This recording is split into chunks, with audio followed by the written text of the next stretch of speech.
Levez votre Bible. On va lire dans la Bible. Une ancienne pratique de nos ancêtres.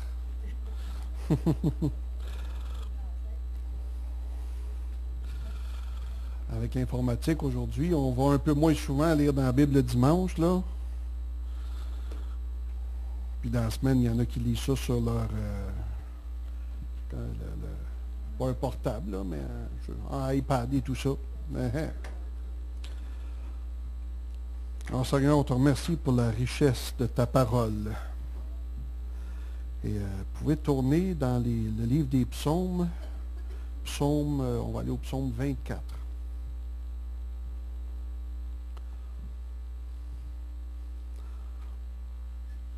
Alors, on avait mis comme titre à cette prédication, impartir la bénédiction. Il y en a qui disaient, ça veut dire quoi, impartir? Bon, impartir, vous savez, en anglais, il me semble qu'en anglais, ils sont mieux équipés de mots pour ça.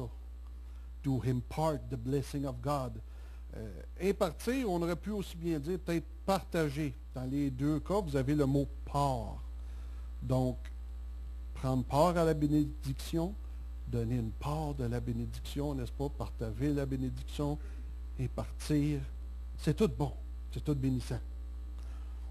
On va commencer donc avec le psaume de David, le psaume 24, un psaume de David parmi d'autres, qui parle de la bénédiction. Donc, psaume 24, psaume de David. À l'Éternel la terre et tout ce qu'elle renferme, le monde et ceux qui l'habitent, car il l'a fondée sur les mers et affermie sur les fleuves. Qui pourra monter à la montagne de l'Éternel? Qui s'élèvera jusqu'à son lieu saint? Celui qui a les mains innocentes et le cœur pur, celui qui ne livre pas son âme au mensonge. Il obtiendra la bénédiction de l'Éternel, la miséricorde du Dieu de son salut. Voilà le partage de la génération qui l'invoque, de ceux qui cherchent ta face, de Jacob.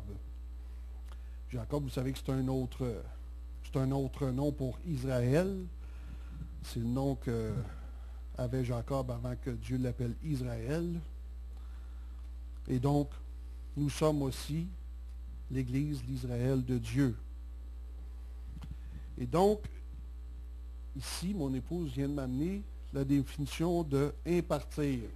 Parce qu'il y en a qui tenaient à ce que je leur donne la définition aujourd'hui. Ils n'étaient pas sûrs. Donc, pour ceux qui prennent des notes, impartir, c'est donner en tant que part de quelque chose. Donc, ah oui, il y a des synonymes de l'autre bord de la feuille. Ah ben oui, ben, hein? Les synonymes d'impartir, accorder, allouer, attribuer, concéder. Imaginez-vous quand vous offrez la bénédiction de Dieu à quelqu'un, consentir, donner, octroyer la bénédiction. Tous des synonymes du mot impartir la bénédiction. Et pourquoi c'est si important? Bien, parce que c'est à ça que nous sommes appelés. Ça fait partie de notre mission. Partager l'Évangile, la bonne nouvelle de l'Évangile, est une bénédiction en soi. Lorsqu'on dit on partage la parole de Dieu, vous remarquez quelque chose, et je ne voudrais pas ici que des gens ou des gens qui nous regardent même sur Internet voient ça d'un mauvais œil. Mais lorsque la Bible nous parle de partager la parole de Dieu, elle ne se réfère pas nécessairement à la Bible. Elle se réfère vraiment au Seigneur Jésus, au salut de Dieu. Vous remarquez une chose dans la Bible, lorsque la Bible se réfère à la Bible, elle prend le mot les Écritures.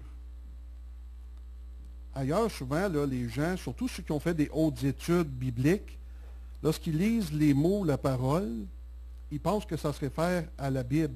Et souvent, ça se réfère, ça a été écrit à une époque où les gens n'avaient pas la Bible. Ça se réfère vraiment à l'Évangile dans son ensemble, au plan du salut, à la bonne nouvelle. Et lorsque ça se réfère directement à la Bible, vous allez lire, les Écritures disent que. Alors, on peut partager l'Évangile, même dans des pays où ça ne sait pas lire. On peut aller dans des tribus reculées, dans des coins du monde où ils n'ont pas la Bible dans leur langue. On peut quand même partager le message de l'Évangile, la bénédiction de l'Évangile. Et lorsqu'on regarde dans la Bible, la bénédiction, est-ce quelqu'un qui saurait me dire, c'est où dans la Bible exactement la première fois où Dieu a béni? Ginette? Dans Genèse? Et il a béni qui ou quoi? Tout le monde est d'accord? OK. I beg to differ. C'est une poigne, évidemment, hein? Mais ce n'est pas toujours des pognes. Non, on remarque, en réalité, mais ce n'est pas d'une grande importance, c'est juste que Dieu bénit, n'est-ce pas? Vous allez voir, ça nous dit, au commencement, Dieu créa les cieux et la terre était informe et vide. Dieu dit que la lumière soit, la lumière fut. Il dit que c'est bon, c'est correct, tout ça. Et là, il y a une étendue, il sépare les eaux qui sont sous les cieux, et il sépare avec l'abîme, tout ça. Et avant l'homme, c'est lorsqu'il crée des créatures vivantes qui ont une âme. Les poissons de la mer, les oiseaux du ciel, et ainsi de suite. Et là, il les bénit. Il n'a pas encore créé l'homme. Avant ça, il a créé la végétation, et il voit que c'est bon. Mais lorsqu'il crée les animaux, peut-être parce que ceux-ci ont un âme, alors il les bénit, c'est écrit, en leur disant « Soyez féconds » et ainsi de suite. Et pourquoi je dis que les animaux ont un âme? Une fois, j'ai entendu ça, des fois on parle vite, les animaux n'ont pas d'âme. Écoutez, ce n'est pas le sujet d'aujourd'hui, mais Dieu dit, lorsqu'on mange d'un animal, de ne pas manger de viande d'animaux étouffés, qui a encore son sang, qu'on n'a pas saigné, parce que qu'est-ce qu'il y a dans le sang de l'animal? L'âme est dans le sang. Alors, il faut croire que les animaux ont un âme. Et enfin, Dieu bénit le règne animal, afin qu'il remplisse la terre. Et ensuite, Dieu crée l'homme et il le bénit. Il lui donne la domination sur tout le reste. Et donc, on voit Dieu qui bénit la création, ce qu'on appelle parfois le règne animal. Ensuite, il bénit Adam et Ève. Et là, on continue sans les voir et on arrive à Noé. Alors là, on a tous les hommes. Et on sait que l'homme se comporte mal, Dieu se repent d'avoir fait l'homme. Et là, il envoie le déluge, et tout l'entonnoir se rétrécit, et ça ne revient plus maintenant qu'à Noé et sa famille. Lorsque Noé sort de l'arche, qu'est-ce que la première chose que Dieu fait? Il bénit Noé et ses fils. Fait intéressant, il y a un de ses fils qui va se soustraire à cette bénédiction. Aujourd'hui, on va surtout parler des bonnes choses de la bénédiction. Néanmoins, on peut garder en tête qu'il y a plusieurs choses qu'on peut faire qui nous soustraignent, qui nous empêchent de recevoir la bénédiction. Vous vous souvenez qu'un des fils de Noé s'est moqué de son père à un certain moment donné, alors que son père s'est enivré, tout ça. Et lui, pourtant, qui avait été béni avec ses deux frères, Noé s'est réveillé, puis quand il a appris qu'est-ce que son fils lui avait fait, il a maudit ce fils-là. Il a transféré sa bénédiction aux deux autres frères, et un en particulier, et c'est le plus béni des trois qui a donné naissance plus tard, d'où est descendu Abraham, de qui viendra Jésus-Christ, la lignée d'Abraham. Et arrivé à Abraham, qu'est-ce qui arrive? Abraham et sa postérité, on va aller voir à Genèse 12.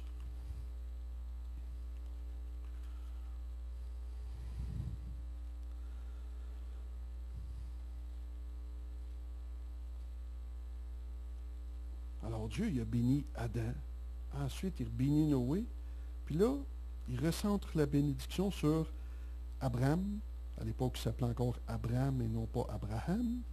Et Genèse 12:1, l'Éternel dit à Abraham, va-t'en de ton pays, de ta patrie et de la maison de ton père dans le pays que je te montrerai. Je ferai de toi une grande nation et je te bénirai. Je rendrai ton nom grand et tu seras une source de bénédiction. Et je bénirai ceux qui te béniront, et je maudirai ceux qui te maudiront, et toutes les familles de la terre seront bénies en toi. Alors là, il est béni. Intéressant de voir qu'étant béni, il deviendra lui-même source de bénédiction pour les nations de la terre, sauf pour ceux qui ne se comporteront pas d'une façon digne de bénédiction et qui, au contraire, vont le mépriser. Ça revient à faire le contraire, à le maudire. Ceux qui bénissent le béni vont être bénis. Ceux qui le maudissent vont être maudits. Et pourtant, ce que Dieu veut, ce n'est pas d'en maudire un seul. Vous savez, pour ce qui est de l'homme, hein, Dieu dit, lorsqu'on parle de la fin de ceux qui ne seront pas avec Dieu, qui vont aller dans l'étang de feu, et Dieu dit que l'étang de feu avait été préparé pour le diable et ses anges. Il n'avait jamais préparé ça pour un homme. Et encore aujourd'hui, il a envoyé son Fils afin que quiconque croit soit sauvé. Dieu, ce qu'il veut, c'est bénir. Et là, on voit ça ici.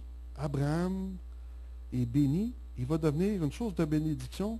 Et là, nous, ce qui nous concerne, là, c'est de comprendre ce qu'il dit ici. Toutes les familles de la terre seront bénies en toi. Et ça nous dit que la postérité d'Abraham, directement, c'est Jésus-Christ. Galates 3,16 nous révèle ça. Ce que veut dire ce verset, c'est que dans la descendance d'Abraham, en Jésus-Christ, c'est en Jésus-Christ que toutes les nations de la terre vont être bénies. Et par qui Jésus-Christ passe aujourd'hui, vous êtes le corps de Christ. Vous êtes la bénédiction de Dieu pour toutes les nations de la terre. Et aujourd'hui, en 2012, jamais de toute l'histoire, la bénédiction de Dieu n'a été répandue dans les plus profonds confins de la terre qu'aujourd'hui. La terre n'a jamais été aussi petite à cette époque des communications. Il y a des Bibles traduites dans des langues plus qu'il n'y a jamais eu de langue pour l'Évangile jusqu'à ce jour. On est rendu partout dans les confins les plus reculés. Et il y en a sûrement encore à aller chercher. Mais vraiment, dans le moment, l'Église est dans la meilleure position que jamais pour être la bénédiction des nations. Et donc, c'est important qu'on apprenne, frères et sœurs, à bénir là où nous nous trouvons. Alors, on dit que la bénédiction, c'est Jésus. Et on le voit au début du ministère de Jésus dans Matthieu. Tournez dans Matthieu, le 5e chapitre. Lorsqu'on arrive à Matthieu, le 5e chapitre, Jésus est encore au début de son ministère. Il est revenu du désert, revêtu de la puissance de Dieu. Il a commencé à se trouver des disciples. Et à Matthieu 5, parmi ses disciples, il vient d'en choisir 12. Il vient de choisir ses 12 apôtres. Et là, nous, on va commencer au verset 3. Il commence avec son fameux sermon sur la montagne. Et il parle de béatitude. On commence à nommer des béatitudes qui sont des formes de bénédiction. Alors, verset 3, Jésus dit, « Heureux les pauvres en esprit, car le royaume des cieux est à eux. Heureux les affligés, car ils seront consolés. Heureux les humbles de cœur, car ils hériteront la terre. Heureux ceux qui ont faim et soif de la justice, car ils seront rassasiés. Heureux les miséricordieux, car ils obtiendront miséricorde. Heureux ceux qui ont le cœur pur, car ils verront Dieu. Heureux ceux qui procurent la paix, car ils seront appelés fils de Dieu. » Et disons que j'arrête ici parce qu'on va aller voir d'autres bouts du sermon. Déjà là, il vient d'annoncer beaucoup de choses en très peu de temps. Au verset 3, il annonce directement le royaume des cieux. Ensuite, au verset 4, il annonce la consolation. Et on sait par qui ça vient, la consolation. Être consolateur, c'est le ministère principal du Saint-Esprit. Il leur annonce déjà, il prophétise, le Saint-Esprit va venir, vous allez être consolés. Il commence à prononcer des paroles de bénédiction. Et aussi, au verset 5, ils hériteront la terre. Il parle ici de promesses. Les ressources de la terre, vous savez, l'homme est tiré de la terre, et pour survivre à tous les jours, il faut qu'il mange un peu de cette poussière-là. Hein? Le fruit que vous mangez, il vient de la terre, et il se nourrit de la terre, et vous le prenez, et vous le mangez, il vous donne les minéraux et les vitamines et tout ça. tout ce que Dieu a mis, toute sa bonté, toutes les bénédictions qu'il a mis sur la terre, on a vu, il en a mis avant l'homme, il a envoyé de la bénédiction sur la création. Et à Noé, il dit ça, c'est tout pour manger ces poissons-là, puis tout ça, je vous les donne aussi. Et ce qu'on voit ici, autrement dit, là, ce que Dieu m'a montré pour vous, je suis sûr que je ne suis pas le premier qui le voit, mais moi, c'est la première fois que je le voyais, en regardant ça. On voit là-dedans des noms de Dieu. Vous savez, vous avez déjà entendu parler des 7 noms de Dieu? Jéhovah Jireh, Jéhovah Shammah, Jéhovah Shalom, et ainsi de suite. Les 7 noms de Dieu. On peut en chercher plus que 7, là, mais il y en a 7 principaux, si on regroupe ça comme ça. Et ici, on pourrait mettre sur ça, OK, Jéhovah Jireh. Ceux qui hériteront de la terre, là, Jéhovah Jireh, l'Éternel qui pourvoit. C'est ce qu'on voit dans ce verset-là, au verset 5. Il annonce l'Éternel qui pourvoit. Et les noms du Seigneur, là, tous ces 7 noms-là, ils rencontrent les besoins que l'homme a qui ne peuvent pas être satisfaits sans Dieu. L'Éternel est ma paix. L'homme sans Dieu, il peut essayer d'accumuler de l'argent, il peut essayer de s'acheter la paix. Hein? Puis comme on dit, l'argent peut acheter un bon matelas, mais ça ne peut pas acheter le sommeil. L'homme, ça dit, l'Éternel qui guérit. Il peut aller chercher les meilleurs physiciens, les meilleurs médecins du monde, mais pour faire face à toutes les conséquences du péché, ça prend Dieu. Le péché a amené la maladie. Dieu dit, il est l'Éternel guérisseur. Et quand on lit littéralement, ce n'est pas l'Éternel qui peut te guérir, ce n'est pas l'Éternel qui va te guérir, c'est comme un mot présent d'une façon éternelle. C'est l'Éternel guérissant. Pas qui guérit des fois ou quoi. Puis là, c'est là qu'on comprend que la femme qui avait cette perte de sang et qui croyait en lui, sans même lui demander, est arrivée en arrière et a dit, moi, si je lui touche, là, je suis guéri. Même si je touche juste au bord de son vêtement, je suis guéri. Il n'a pas eu besoin de dire, ça me tente-tu de la guérir? Il était l'Éternel guérissant. Elle touche, est guéri. Et là, lui reste surpris. Qui m'a touché? Ah, m'a touché, c'est pour ça qu'il est guéri. Je guéris, c'est ma nature. Et tous les noms de Dieu répondent aux besoins que l'homme a créés en lui-même lorsqu'il est tombé dans le péché et qu'il ne peut pas rencontrer sans Dieu. Et dans ces béatitudes-là, dans les bénédictions qu'il dit là, on en retrouve de ça comme ça, les noms de Dieu. Là, on voit l'Éternel qui pourvoit, versets 6 et 7, il nous parle, OK, d'obtenir miséricorde. Ceux qui ont faim et soif de justice seront rassasiés. Pourquoi? Parce que la justice et les miséricordes, c'est le nom de Dieu, Jéhovah Tzidkenu, l'Éternel, ma justice. Heureux ceux qui ont faim et soif de justice, parce qu'en Dieu, ils vont obtenir justice. En Dieu se trouve notre justice et notre miséricorde. Au verset 8, heureux ceux qui ont le cœur pur, car ils verront Dieu. Là, il nous annonce de tout temps un Dieu qu'on peut presque toucher. Parce qu'il faut réaliser que lorsque lui il dit ça, là, il vient d'une période où on ne peut plus voir Dieu. Il est caché derrière le voile du tabernacle, là, dans ce qu'on appelle le lieu très saint. On ne peut pas voir ça. Le souverain sacrificateur, il va une fois par année avec une corde attachée après la cheville, là, qu'on tient de l'autre bord du voile. Là. Puis s'il n'était pas pur, lui, il va être foudroyé, il va tomber raide mort, puis on ne peut même pas aller chercher le cadavre. Fait qu'on l'a attaché après une cheville, puis on tire la corde pour le sortir de là. Parce qu'on rentre, on meurt nous aussi. On ne pouvait pas voir Dieu quand Jésus a dit ça. Puis pourtant, ça n'a jamais été la volonté de Dieu qu'on ne puisse pas le voir. Mais à un moment donné, lorsqu'Israël est sorti d'Égypte, ils ont dit, nous, ça nous fait trop peur, la présence de Dieu. On ne veut pas voir ça, on n'est pas capable. Puis même quand Moïse sortait de la présence de Dieu, son visage rayonnait. Non, mets-toi un voile sur le visage parce que nous, là, ça nous effraie. On n'est pas capable de contempler la gloire de Dieu, ça nous fait peur. Alors Moïse se voilait le visage, et comme ça, la présence de Dieu était voilée. Quand la nuée descendait, le souverain sacrificateur rentrait, et ainsi de suite. Mais là, il dit, vous allez voir Dieu. Et en effet, ceux qui entendaient cette parole le voyaient devant eux. Dieu visible, Dieu qu'on peut toucher en réponse à nos prières. Dieu qui est présent. C'est ça, Emmanuel, Dieu parmi nous. Et c'est le nom de Dieu, Jéhovah Shammah, l'Éternel qui est présent. L'Éternel est là. Une autre bénédiction qui se trouve dans le nom de Dieu, qui se trouve en Jésus-Christ, que nous avons ici et que nous pouvons porter à notre entourage, aux nations. Et le verset 9, heureux ceux qui procurent la paix, car ils seront appelés fils de Dieu.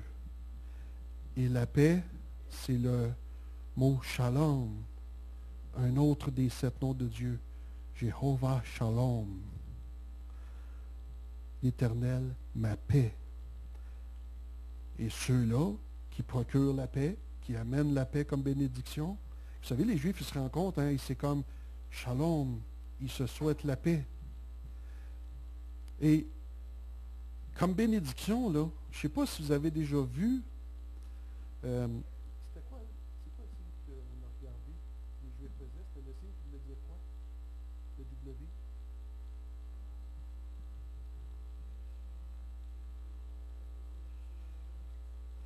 La bénédiction d'Aaron. Vous savez, combien il y en a qui ont déjà écouté Patrouille du Cosmos? Il y en a quelques-uns, là, quand même, là. Qui connaît M. Spock? M. Spock? Hein? Bon. Je ne sais pas s'il y en a qui ont déjà vu M. Spock quand il arrive dans ses films, là. Il y a une bénédiction de sa fiction, de la série fictive, là. Quand il voit quelqu'un, la bénédiction de sa race, c'est vivez longtemps et prospérez. Et il fait ce signe-là. L'acteur, il dit que lorsqu'ils ont joué la série pour la première fois, il a comme improvisé ça. Ça aurait pu être ça, ça aurait pu être ça, vous essayerez de faire ça pour le fun. C'est pas tout le monde qui est capable de faire ça comme ça, hein, ou juste un doigt de même. Là.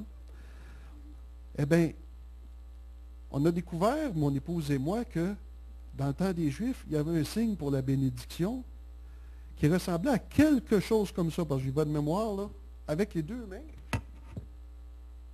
comme ça, et avec les pouces. Et c'était l'ancien signe des Juifs. Et ça a l'air qu'ils le font encore, ceux qui suivent encore la tradition, pour la bénédiction. Drôle de hasard, hein? Alors, ici, on voit toutes des choses qui ont attrait à la bénédiction et qui dit, ceux qui procurent la bénédiction, ceux qui procurent la paix, seront appelés fils de Dieu. Alors, les fils de Dieu, ça nous dit, c'est eux qui sont la vraie postérité d'Abraham en qui se trouvent les promesses. Ce sont les fils de Dieu en qui toutes les nations de la terre seront bénies. Parce que nous avons en nous de pouvoir procurer la sagesse de Dieu. Maintenant, je ne dis pas qu'on est toujours sage dans nos vies individuelles, n'est-ce pas? Je dis que Dieu a ça en réserve pour nous et que ce n'est pas juste pour nous. C'est pas pour ma petite paix, pour ma petite prospérité, puis pour ma petite santé. C'est pour le donner aux autres. Jésus l'avait tout, lui. Jamais été malade un jour de sa vie. Mais c'était pas juste pour dire, hey, moi, les gars, je suis en forme. Qu'ils avaient les 12 encore raqués. Pas capable de marcher une journée sans avoir mal aux pieds. Moi, je suis en forme, moi. Jésus l'avait tout. C'était tout pour le donner aux autres. Et vous l'avez en Jésus. Mais est-ce qu'on pratique de bénir autour de nous? Et ça devient presque une pratique oubliée dans l'Église. C'est devenu un salut de politesse. Hein? Seigneur te bénisse, Seigneur te bénisse, Seigneur te bénisse. Ça vient, on bénit sans bénir, c'est devenu une formule de politesse. Je ne dis pas que c'est péché, mais où c'est important, c'est de retrouver la puissance de la bénédiction pour l'Église. La bénédiction de Dieu, il y a quelque chose d'important là. Alors nous, la Bible dit que nous sommes fils de Dieu. La postérité d'Abraham, c'était Jésus-Christ, n'est-ce pas? Et qui sont les frères de Jésus-Christ? C'est nous. Vous vous souvenez quand Jésus est ressuscité, Marthe est la première qui est arrivée au tombeau, elle voit Jésus, et Jésus lui dit, va dire à mes frères. Il nous appelle ses frères. Et il nous dit dans Hébreux 12, 2, 11, c'est pourquoi il n'a pas honte de nous appeler ses frères. Il est, Romains 8, 29, il est le premier-né d'entre les morts, le premier-né d'entre plusieurs frères. Donc la postérité d'Abraham, c'était Jésus et nous. Il nous a engendrés pour Christ. Nous sommes cette promesse de bénédiction pour les nations, l'Église de Dieu à travers le monde. Pourquoi c'est tellement important de bénir? C'est tellement important que quelqu'un nous tende la main, de ne pas retirer notre main. Puis quand quelqu'un a un besoin, de ne pas tout de suite recacher notre portefeuille, puis ainsi de suite. De commencer à regarder à Dieu, puis dire, pourquoi je suis ici? Est-ce que c'est si important? Je disais dernièrement à quelqu'un qui a dit, nous, on avait décidé, quand on était un jeune couple, de s'acheter une maison, on avait mis ça devant Dieu. Bon, il avait demandé de fermer les portes. Il y avait au moins 5 grosses occasions que Dieu pouvait fermer les portes s'il ne voulait pas qu'on achète cette maison-là. Et les portes se sont toutes ouvertes. On a acheté la maison. Et quelques années après, elle valait peut-être un quart de ce qu'elle valait. Elle avait perdu une valeur énorme.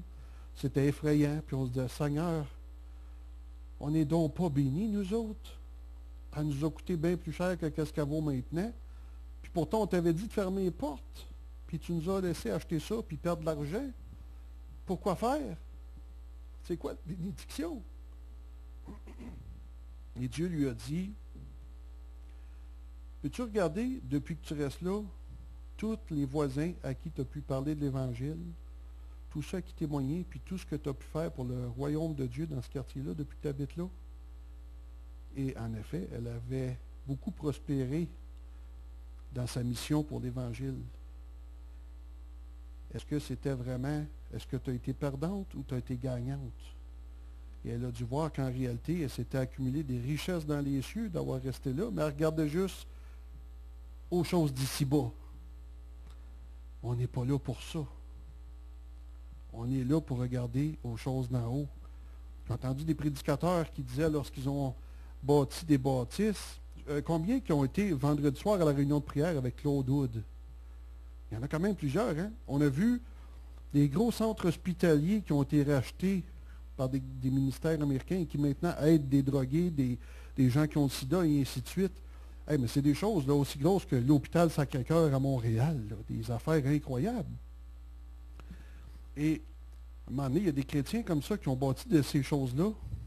Et puis, les gens autour, où ce que les chrétiens achetaient les matériaux, ils lui chargeaient le gros prix, puis ils ne faisaient pas de cadeaux parce que c'était des chrétiens.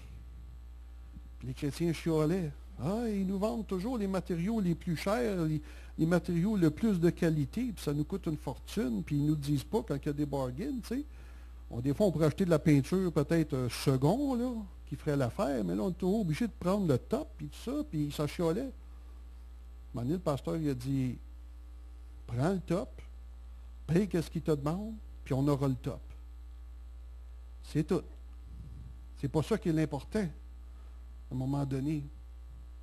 Et peut-être, c'est ça un petit peu, on connaît tous ça.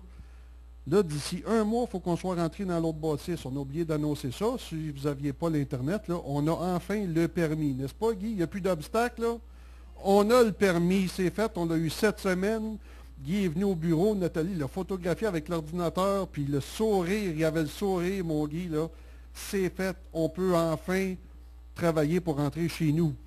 Et on rentre donc à... C'est la fin du mois, c'est la limite, n'est-ce pas? Et bon, on a dit, écoutez, si c'est pas prêt, on va quand même rentrer, on finira, après. Mais quand on a acheté ça, sur le coup, on disait, ouais, est-ce qu'on n'aurait pas pu l'avoir moins cher, hein? Peut-être. Mais à un moment donné, il ne faut pas non plus s'arrêter juste à ça. La bénédiction de Dieu, à un moment donné, là, c'est lui qui pourvoit, ben il faut faire comme si c'est lui qui pourvoit. Bon, amen. Alors, c'est nous qui avons ça, et là, on est encore dans Matthieu 5, on va aller au verset 43. Matthieu 5, et là, on avance. Au verset 43.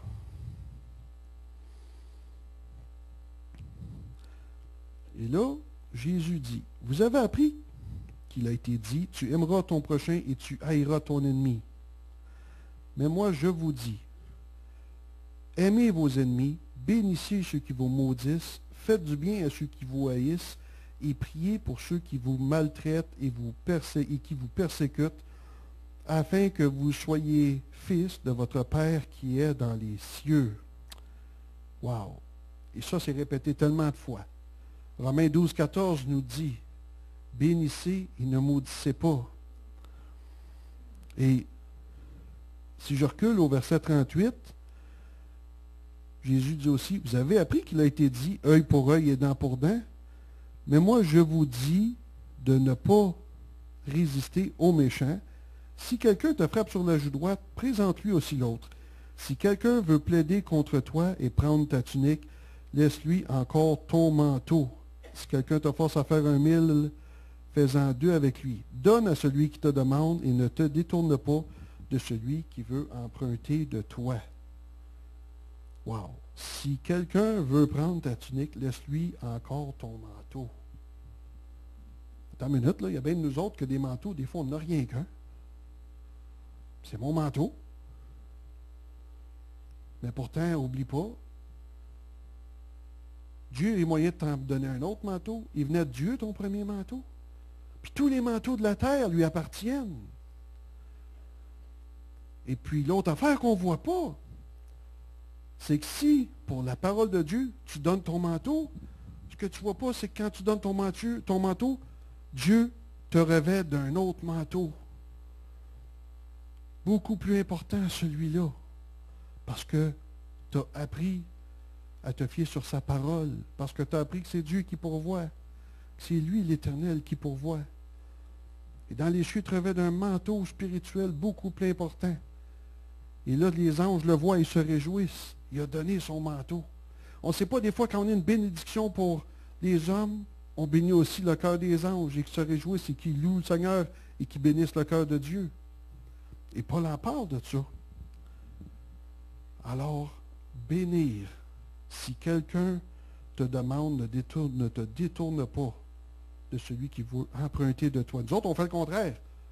On emprunte puis on s'endette. On fait comme le monde, nous autres. On emprunte. C'est assez dur de bénir avec de l'argent qui ne t'a pas, hein, puis de l'argent qui ne t'appartient pas. On est des dettes par-dessus la tête. Puis la parole nous dit toujours de ne pas faire ça. Tu vas être la queue et non la tête. Il faut que tu sois la tête et non la queue. Mais prêter, ça, tu as le droit. Tu as le droit de prêter. Quand tu prêtes à quelqu'un de l'Église, tu ne cherches pas d'intérêt, la parole nous dit. Et là, l'autre affaire, ça nous dit, on va aller le voir ensemble, ça, 2 Corinthiens 9. On va revenir ensuite, gardez votre doigt ou votre signet dans Matthieu 5.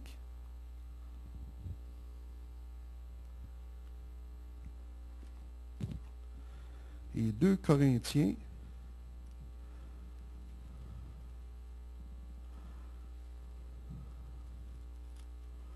chapitre 9. Et ça nous en parle. Paul, au verset 5, il parle de frères dans le besoin. Et les Corinthiens, eux, vont pourvoir à ce besoin. Paul dit au verset 5, « J'ai donc jugé nécessaire d'inviter les frères à se rendre auparavant chez vous et à s'occuper de votre libéralité déjà promise. » Libéralité, c'est se sentir libre de donner de l'argent, autrement dit, pour le dire rapidement comme ça. Afin qu'elle soit prête de manière à être une libéralité et non un acte d'avarice. Sachez-le, celui qui sème peu moissonnera peu, et celui qui sème abondamment moissonnera abondamment. Que chacun donne dans son cœur, comme il l'a résolu en son cœur, sans tristesse ni contrainte, car Dieu aime celui qui donne avec joie. Et Dieu peut vous combler de toutes ses grâces, afin que possédant toujours en toutes choses de quoi satisfaire à tous vos besoins, vous ayez encore en abondance pour toutes bonnes œuvres. Selon qu'il est écrit, il a fait des largesses, il a donné aux indigents, les pauvres, sa justice subsiste à jamais. Celui qui fournit de la semence aux semeurs et du pain pour nourriture vous fournira et vous multipliera la semence, et il augmentera les fruits de votre justice. Alors, on a ici une promesse. Dieu dit qu'il donne de la semence. À qui? Aux semeurs. Nous, on voudrait qu'il dise, j'ai entendu combien de fois, si vous êtes un chrétien qui a une certaine expérience assez d'années là, de vie chrétienne, vous avez sûrement déjà entendu, j'aimerais bien ça pouvoir en donner, mais moi, j'en ai pas. J'ai même entendu des pasteurs dire ça. J'ai entendu des pasteurs dire à les gens de leur congrégation, là, on ne parle pas d'ici, évidemment, là, que tu ne peux pas donner plus que Dieu. Quand tu donnes, là, Dieu va toujours redonner plus que ce que tu donnes. Tu ne pourras jamais battre Dieu à ce petit jeu-là. Tu ne peux pas être perdant. Si tu donnes, Dieu va redonner davantage. C'est une règle. Il termine en disant, moi j'aimerais ça pouvoir en donner, j'en ai pas. Pas sûr qu'il a compris ce qu'il venait d'enseigner, lui. C'est de valeur terminer un enseignement sur ces paroles-là. Ça ne dit pas attends que Dieu t'en donne avant de semer. On a tout quelque chose. J'ai entendu des pasteurs dire que le jour où ils ont reçu cette révélation-là, il n'y avait rien à donner. Ils ont pris des boutons de leur linge, ils les ont arrachés, puis ils les ont semés des offrandes. M'a donné ce que j'ai. Même si j'ai rien, m'a donné du peu que j'ai. Puis ils cherchaient du change à terre pour pouvoir le donner, tellement qu'ils étaient pauvres. Mais ils croyaient. Puis ils ont payé leurs dettes aussi. Dieu a semé, et Dieu a donné de la semence au semeur, parce que c'est lui qui sème au travers du semeur.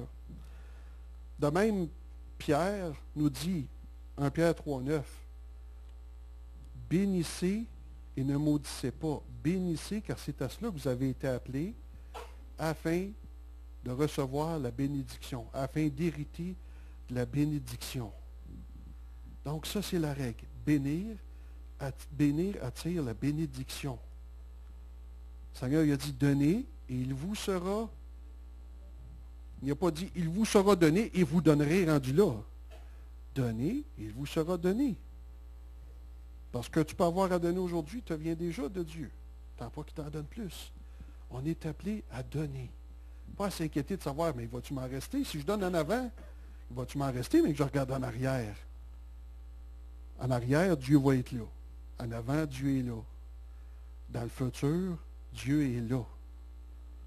C'est son nom, l'Éternel, qui est là. Dieu va toujours être là. On vient à Matthieu 5.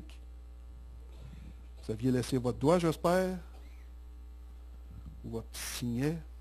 On vient à Matthieu 5, et là, on va aller voir un principe de l'ordre de la bénédiction qui est important.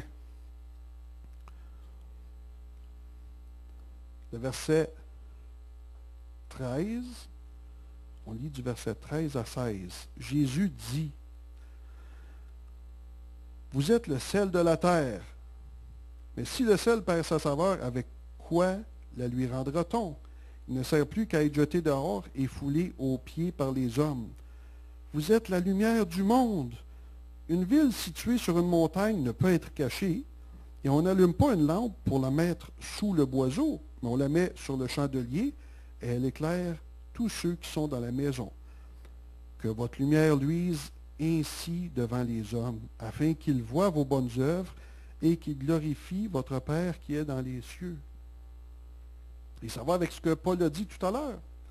Votre libéralité, il ne dit pas que je voulais avoir votre argent, mais je tenais à ce que vos offrandes, lorsqu'ils arrivent au sein, fassent monter de la louange à Dieu, des actes de reconnaissance. Et là, c'est encore ce que Jésus dit ici.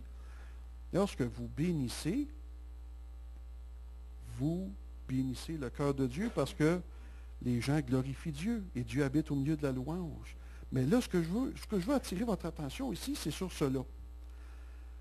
Là, il ne parle pas juste aux 12, là, il fait son sermon sur la montagne. Et ça, c'est de quoi que vous remarquerez. Avec les 4 évangiles, là, il y a quelque chose qui arrive du Nouveau Testament, une habitude que Jésus a, et c'est une première, ça n'a jamais été dans l'Ancien Testament. Lorsqu'il parle de Dieu, il dit votre Père dans les cieux. Vous savez, une concordance chez vous, vous regarderez ça, voir. Dans l'Ancien Testament, là, Dieu, ce n'est pas le Père dans les cieux. Dieu, c'est l'Éternel, mais Jésus, tout d'un coup, il arrive avec ce nouveau langage-là. Il leur dit, votre Père, c'est un Père que vous avez dans les cieux. Et ça, c'est du nouveau. Mais moi, ce qui me fatiguait, me dit, Seigneur, pourtant, à tout bout de champ, tu parles aux gens comme s'ils étaient déjà sauvés. Ça, c'est pas tous des chrétiens, là. Mais il fait quelque chose. Il leur dit tout de suite, vous êtes le sel de la terre. Vous êtes la lumière du monde. Il est en train de faire quelque chose ici. Il est en train, avec eux, d'exercer un principe très important qui est mentionné dans Romains 4, 17. Il est en train d'appeler les choses qui ne sont pas comme si elles étaient. Ça, là, c'est très important pour attirer la bénédiction de Dieu. Et ça, là, c'est sûrement l'élément central à retenir du message aujourd'hui. Parce que ce principe-là, si on l'utilise bien, pas d'une façon aveugle ou ridicule, il y a des façons de l'utiliser mal, mais aujourd'hui, on va regarder comment utiliser bien ce principe-là. Appeler les choses qui ne sont pas comme si elles étaient. À un moment donné, il y a un couple qui est allé voir un pasteur. Et ce pasteur-là, c'est un ancien baptiste, mais à un moment donné, que voulez-vous, il était à son église, et le Saint-Esprit est tombé sur lui d'une manière et d'une mesure qu'il s'est mis à parler dans des langues étrangères. Ça n'a pas été bien reçu, ça, chez lui. Et à cause de cela, il a été écarté et il a été dit beaucoup de choses méchantes à son égard. Et il a trouvé ça difficile, évidemment. Il a trouvé ça très difficile. À un moment donné, avec l'aide de sa femme, ils ont compris qu'ils devaient bénir ces gens-là. Parce que ces gens-là aussi, c'était des chrétiens, puis même si des choses avaient été faites cruellement à son égard, et même s'il souffrait des racines du rejet, pour briser cette malédiction-là qui avait été mentionnée sur lui, il devait bénir. Bénissez ceux qui vous maudissent, car c'est comme ça que vous allez hériter de la bénédiction. Il s'est mis à bénir cette église-là. Et tranquillement, pas vite, il a appris lui-même à rentrer dans la bénédiction, parce qu'à mesure qu'il bénissait, les racines d'amertume lâchaient, sa douleur s'amenuisait. Et tranquillement, pas vite, il est rentré dans la bénédiction et dans la paix et dans les choses qu'on parle ici. Et dans le même temps, un autre pasteur d'une autre église baptiste, du même fellowship, a eu exactement la même expérience. Et s'est fait comme ça, magané, blessé par la congrégation. Et il a appelé le premier, il a dit, il faut que je te rencontre. J'en peux plus, je chauffe tellement, je ne sais pas ce qui va arriver. Alors il dit, viens chez moi, je vais te parler. Alors, le deuxième pasteur a été rejoindre le premier, et le premier lui a dit comment il s'en était sorti. Tu dois les bénir, tu dois apprendre, malgré tout ça, à bénir ceux qui te maudissent. Sinon, tu n'y arriveras jamais. Puis l'autre disait, mais tu ne comprends pas, si tu savais tout ce qu'ils m'ont fait, tout ce qu'ils m'ont dit, puis je ne suis pas capable. Et il a essayé de lui faire du ministère comme ça, mais l'autre n'a jamais réussi à rentrer dans la bénédiction. Il n'a jamais été capable de bénir ceux qui le maudissaient, ceux qui lui avaient fait du mal. Et 1 an et demi après, ce monsieur-là avait lâché l'Église, s'était trouvé une job dans le monde, et 1 an et demi après, il était décédé. Un homme du même âge que le premier. Le premier pasteur s'est rendu au funérailles, il a demandé à son épouse, à la veuve, qu'est-ce qui s'est passé, de quoi il est mort, puis on ne le sait pas. Les médecins ne l'ont pas trouvé de quoi il est mort. On dirait qu'il est mort d'avoir le cœur brisé. Mais c'était pas un infarctus ni rien. Il n'en était jamais revenu, autrement dit, vous savez. Alors le premier pasteur, là, il a appris, lui, à rentrer dans la bénédiction. Il s'est mis à bénir son épouse. Il y a des choses merveilleuses qui sont arrivées dans sa vie de couple. À bénir ses enfants et ses petits-enfants. On aurait pu en parler. De la façon que Jacob a béni ses petits-enfants, les fils de Joseph, avant sa mort et tout ça. Et ils ont retrouvé la pratique de bénir comme ça. Mais un jour, un couple de sa nouvelle église, à plusieurs années plus tard, est venu parce qu'il y avait des troubles avec leurs enfants. Et là, c'est là qu'on va parler, apprendre à appeler les choses qui ne sont pas comme s'ils étaient. Leur enfant avait été en 7e année, et malgré tout, n'avait pas réussi sa 7e, il l'avait redoublé, et malgré tout, il n'avait pas réussi encore, et les parents étaient découragés, les professeurs ne voulaient plus rien savoir de l'enfant, et les parents ont emmené le petit gars devant le pasteur, ils l'ont assis sur le sofa, puis entre eux deux, puis on dit, il n'y a rien à faire avec lui, il est entêté, il ne veut rien savoir. On a tout essayé, on a essayé les récompenses, on a essayé les punitions, on l'a amené chez le directeur, on ne sait plus quoi faire, il est sans espoir, puis ainsi de suite. Puis tout le long, l'enfant, il regardait devant lui, la tête basse, puis hein. Puis à un moment donné, le pasteur, il a dit là, non, non, non, non, c'est pas comme ça, là. Là, il dit, vous arrêtez pas de dire des choses sur lui, puis devant lui en plus, là. Vous allez changer votre fusil d'épaule, vous allez commencer à bénir votre enfant. Et là, le pasteur a commencé à prier pour lui. Puis on dit, Seigneur, je bénis cet enfant. Je bénis ses études. Je bénis son savoir, son apprentissage. Je dis que ses notes vont augmenter.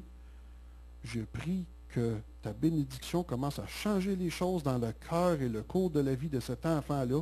Il a commencé à enseigner à l'enfant à faire pareil avec ses professeurs.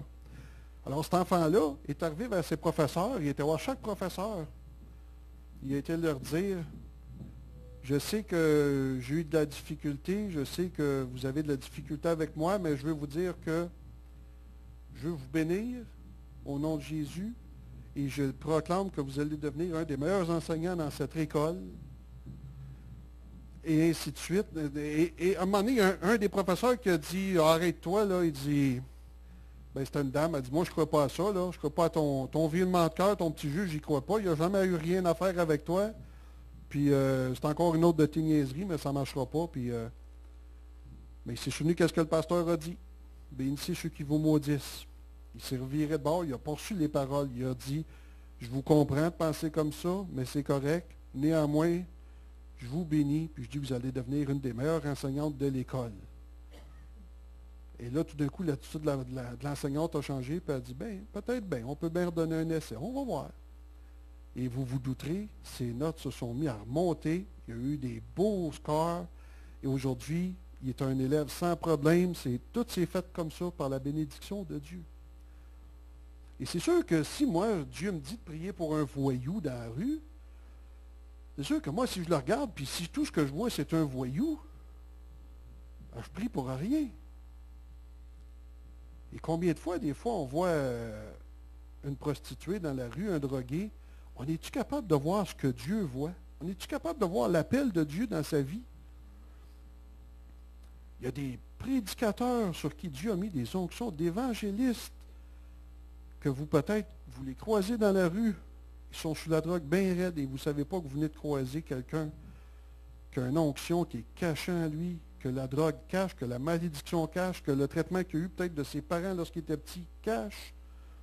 Il faut apprendre à relâcher ces choses-là dans ces gens-là et appeler les choses qui ne sont pas comme si elles étaient.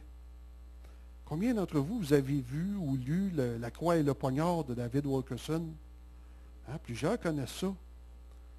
David Wilkerson, là, vous vous souvenez, là, le fameux chef de gang, Nicky Cruz, pour qui il a tellement prié, puis à qui il disait, je t'aime David, je t'aime Nicky.